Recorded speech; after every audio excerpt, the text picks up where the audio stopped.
To summarize it, you made a very bold statement that we should allow the cedi to fall. Yes. And use food and alcoholism to illustrate the state of the economy that we find ourselves in Ghana.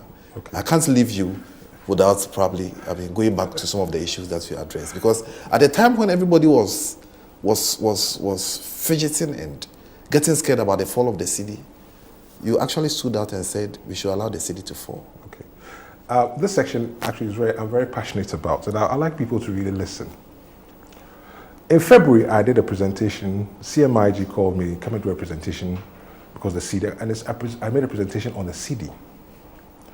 And what I said was that Ghana had an alcoholic economy. And as alcoholics, we are addicted to foreign goods and services.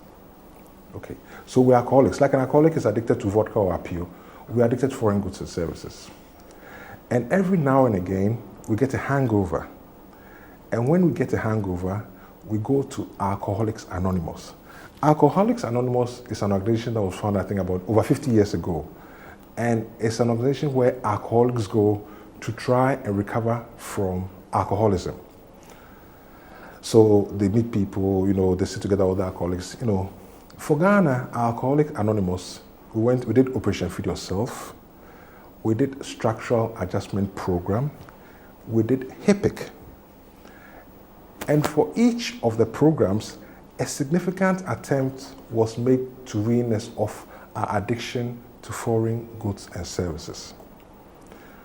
But like some alcoholics, as soon as we feel slightly better, we start to drink again. Okay, so we have an alcoholic economy. We are intoxicated, we're alcoholic, and then we go to Alcoholics Anonymous. Then somebody helps us to recover. We have a hangover, somebody tries to help us recover. As soon as we start to recover, we start drinking again. So last time somebody helped us to recover was HIPIC. Then, as soon as we felt better, we started to drink again. When we started to drink, between 2007 to 2012, Chinese furniture, designer clothes, everybody going to London, everybody go to Dubai, everybody driving four-wheel drives. During Cannes 2008, even the labor was imported. So now then we got into hangover again. So what do we do? And then what I said was that I used the Beggar Index. There's a Big Mac Index, which was developed by the Economist magazine. The Economist magazine has been around for. So the Beggar Index is where we use the beggar, the food. The food beggar. So I was trying to work represent. What's the value of the cedi anyway? So, and the Beggar Index was used to make the theory of currencies more digestible, just more, so it's easy, everybody should understand it. Okay, so, and it's actually proved a better measure of currency value than most other indexes.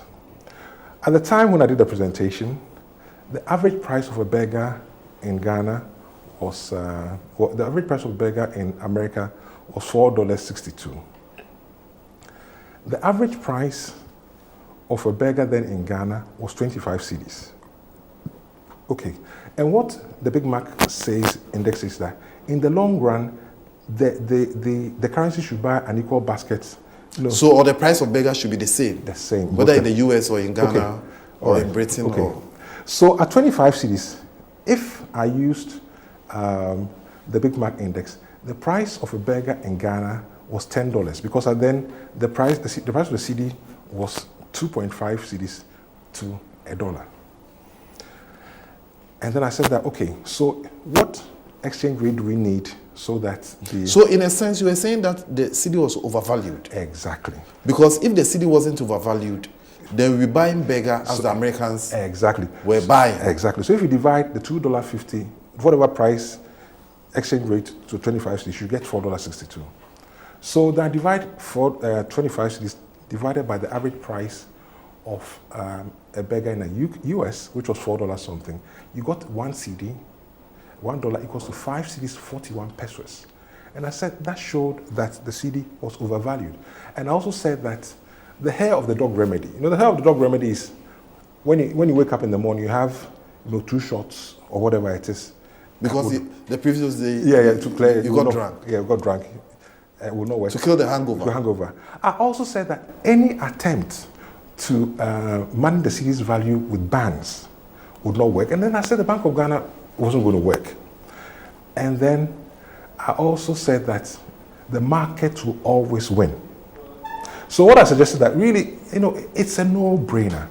What we need to go back to is what I call the Sankofa remedy: export promotion, import substitution. But this is something we've done before. And there was a time when everybody in Ghana was trying to export. Everybody in Ghana was trying to export. And unless we cure our alcoholism, the cedi will by weaning ourselves of foreign goods and services, our cedi will continue to fall. That's so simple. It's really a no-brainer. Unless we wean ourselves of foreign goods and services, our cedi will continue to fall. So that's a Sankofa: export promotion, import substitution. That's the only way out. Export promotion. There was a time in Ghana, the golden years, people were doing pineapples. AFCO was owned by a private company. People were doing lobsters. Some people were into... But why is it that we couldn't sustain all these initiatives? Alcoholics. As soon as we felt better, we started to drink. More drink, more drink, more drink, more drink. So now we are hangover. That doesn't sound very good for us as a country. Oh, I think that when you say it doesn't sound good, I'm not sure. I don't see optimism. There's always hope. And as long, the cedi, I said, you see... Because when are we going to break that cycle off? The cedi should be allowed to find the same price.